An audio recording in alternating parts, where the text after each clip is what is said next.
지금까지 이 시간 우리 마음속 들여다보는 시간 함께 했었죠. 알쏭달쏭 심리학이었죠. 개편 맞아서 간판도 바꾸고요. 인테리어도 바꿨습니다. 이제 제목을 궁금한 심리 Y로 함께 합니다. 화요일 이 시간 함께 하시면서 내 마음속 또 내 앞에 있는 저 사람 속은 어떨까 알아보시죠. 심리학자 정혜인 교수와 함께 합니다. 나와 계시죠? 네, 안녕하세요. 정혜인입니다. 잘 지내셨고요.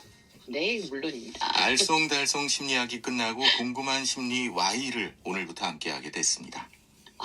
그럼 제가 이제부터 Y가 되면 되는 건가요? 그럼요. Y가 되고 저는 What으로 하겠습니다. 알겠습니다. 자, 오늘 어떤 이야기 해볼까요?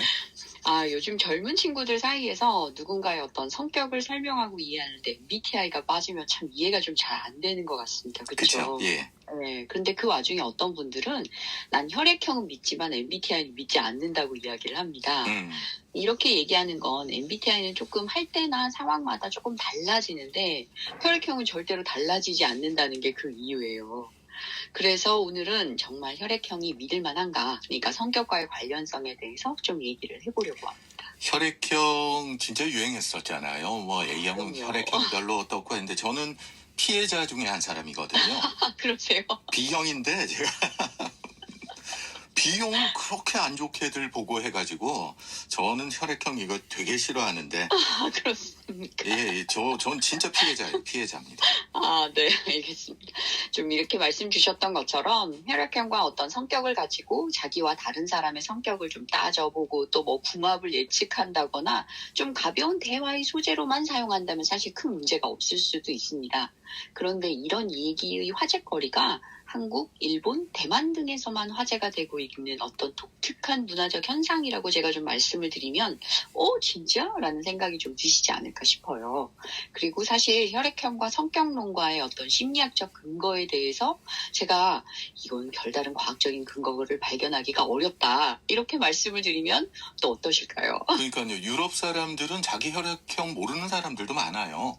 맞아요. 예, 네, 많고. 그래가지고 급하게 수혈받아야 되는데도 모르시는 분들 많아요. 그러니까요. 저는 혈액형을 안 믿기 때문에 뭐하고 동급으로 보냐면 지구가 평평하다 하고 동급으로 보거든요. 그러시군요. 저는 그렇습니다.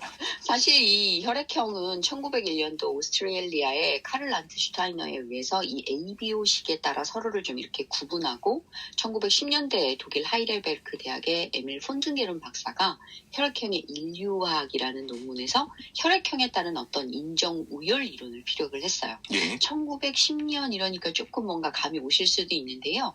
게르만 민족의 피가 흐르는 것은 A형이고 B형은 유대인과 아시아 인종이라고 했어요. 그러면 당연히 A형은 굉장히 우수하고 B형은 떨어지면서 따라서 B형이 비교적 많은 유대인과 아시아인들은 굉장히 뒤떨어진 인종이라는 주장을 한 거죠. 그러니까요. 오스트리아 뭐 독일 다 마찬가지였으니까요. 네, 맞습니다. 예. 이게 뒤에 거짓이라는 게 밝혀지긴 했습니다. 당연하겠죠. 그리고 유럽의 우생학이 19세기 말 20세기 초에 한번 몰아쳤잖아요. 맞습니다. 그 시작했던 사람이 알고 보니까 찰스 다윈 조카였더라고요. 예, 맞아요. 예, 오, 알고 계시네요. 그러긴 합니다. 말도 안 되는 이야기 아닙니까? 네, 근데 이제 이 우생학을 1927년도 일본의 우생학자인 후루카와 다케치가 가져옵니다. 그래서 일본인들의 인종의 우월성을 입증하는 어떤 기준으로 정당화하는 데 활용을 했죠. 여기까지만 딱 들어보면 일본 사람들이 한국보다 또는 전 세계 어느 인종보다 우월하다라고 얘기하고 싶었구나 라고 얘기가 좀 될 건데요. 이거를 또 1970년도에 작가 노우미라는 사람이 혈액형과 인간학이라고 얘기를 하면서 혈액형과 성격의 연관성 뭐 이런 것들에 대한 자신의 의견을 막 피력을 했어요. 이러면서 좀 아시겠지만 여성지 같은 거에 궁합이라든지 직업이라든지 대인관계라든지 학습법 이런 것들을 막 얘기하면서 상품들이 막 생겨났죠. 그렇죠. 그러다가 1980년대에 들어서면서 여러 학자들이 막 비판하면서 이 붐은 싹 가라앉았습니다. 아직까지도 일본 잡지에는 코너가 있는 잡지들이 있어요. 혈액형으로. 꽤 있습니다. 예, 운세 네. 보고. 제가 이 노미가 쓴 혈액형 인간학 이 책을 샀다는 거 아닙니까? 제가 피해자다 보니까 뭐라고 써놨나 해가지고 네. 심지어 원서로 사가지고는 제가 읽고 뭐 이런 소리를 하나 해가지고. 이렇게 말씀하신 거 보면 나는 일본어를 잘한다 이렇게 제가 알아들으면 될까요? 뭐든 제가 잘합니다. 아, 네. 그래, 이런 이야기하고 나면은 너 B형이지. 그런다니까요. 아하, 그렇군요. 예. 아니, 네. 근데 어떻게 보세요? 혈액형하고 성격, 상관관계 있을까요? 없을까요? 아, 있다라고 하면 제가 오늘 이 이야기를 안 가져왔을 거예요. 예. 물론 이런 부분들에 대해서 그럼 왜 믿게 되어졌을까에 대해서 한번 생각을 해봐야지 되는 거죠. 근데 이 성격이라고 하는 것 자체가 타고나는 것도 있어요. 기질적으로. 그렇지만 후천적으로 환경적인 어떤 요인에 의해서 만들어지는 거거든요. 가족들과의 관계, 그 다음에 교육 환경이 어떻는지, 그 다음에 나의 인간관계가 어땠는지, 또 경제적인 상황에 따라서 성격은 또 굉장히 많이 달라지기도 해요. 그러니까 이런 수도 없이 많은 환경 요인을 무시하고 혈액형으로만 성격이 좌우된다라고 하는 극단적인 우생학이 이게 뭐 정말로 믿을 만한가에 대해서는 제가 자기 충족적 예언이라고 하는 이론을 좀 가져올까 합니다. 말이 되게 멋있네요. 자기 충족적 예언. 이 뭡니까? 만약 이게 어떤 특정 자극을 통해서 미래 상황에 대한 예측을 형성하는 건데요.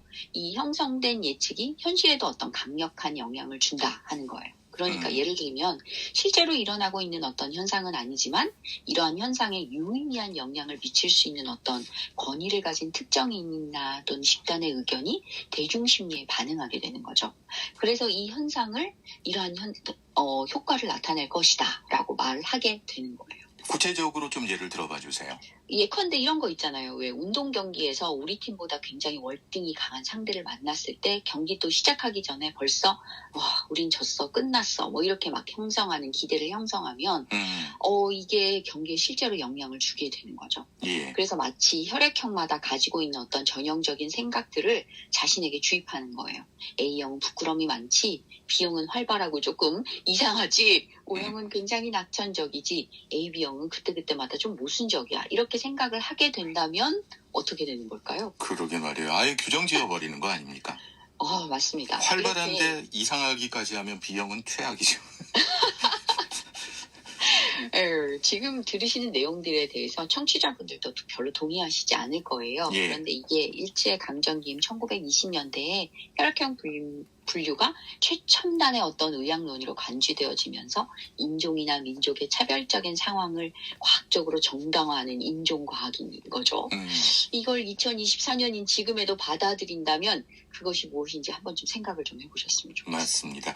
근데 MBTI건 혈액형이건 순기능도 저는 있다고 봐요. 뭔가 서먹서먹한 대화 자리에서 그냥 MBTI가 뭐야 또는 혈액형이 뭐야에 따라서 재밌게 대화를 풀어가는 거, 그거 빼고는 기능 없다고 봅니다, 저는. 그러면 이제 이것들은 오늘 날씨가 어떻구나라고 얘기하는 거하고 비슷하다라고 좀 볼 수도 있죠. 그렇죠? 저는 그래요. 네. 네. 사실 제가 오늘 이 혈액형과 성격에 어떤 상관관계가 있는지에 대한 이야기를 가져온 것은 자기 충족적 예언을 실현하는데 더 이상 과학적인 근거는 없다. 좀 이런 믿음은 좀 갖지 않으셨으면 좋겠다. 이런 마음에서입니다. 무언가를 만약에 내가 굉장히 긍정적으로 바라보면서 스스로에 대한 믿음을 갖고 나는 노력하면 되는 사람이야 라고 하면서 그 믿음에 의해서 실제 노력을 많이 한다면, 그리고 또 그 노력을 했기 때문에 성공할 가능성은 아마 올라갈 거예요. 그리고 또 성공 후에는 역시 나는 노력하면 된다니까 라는 생각을 하게 되면 이 믿음은 더 강화될 거예요. 그러면서 꼭 그래야만 되는 어떤 상황들에 대해서 이걸 활용해 보신다면 전 훨씬 더 긍정적이고 좀 더 밝은 나의 미래들을 생각할 수 있지 않을까 해서 좀 약간 이렇게까지 얼토당토한 얘기를 가져온다고 하실 수도 있겠지만 ABO식이라는 이 혈액형과 연결을 좀 지어봤습니다. 예, 아니 재밌었어요. 오늘 개편 첫 시간 재밌는 주제였습니다. 앞으로도 이런 재밌는 이야기 많이 나눌 겁니다. 궁금한 심리 Y 정혜인 교수와 함께했습니다. 감사합니다. 네, 감사합니다.